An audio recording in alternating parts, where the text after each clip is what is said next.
as you touched down after two very foggy mornings. Much clearer today, but what has been causing it to form in the first place?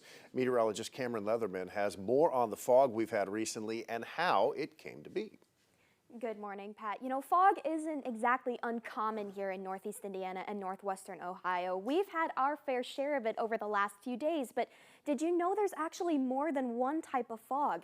Now, just a few of the different types include radiation fog, advection fog, freezing fog, and upslope fog. But the most common types that we see here in Indiana are radiation fog and advection fog. However, the kind of fog that we've been dealing with over the last few days is advection fog. So what causes this type in particular? Well, advection fog forms when warmer, moist air moves over a much colder surface. In our situation, we had plentiful snowfall on top of a very cold surface. As these warmer temperatures caused our snow to evaporate into the air, it becomes saturated.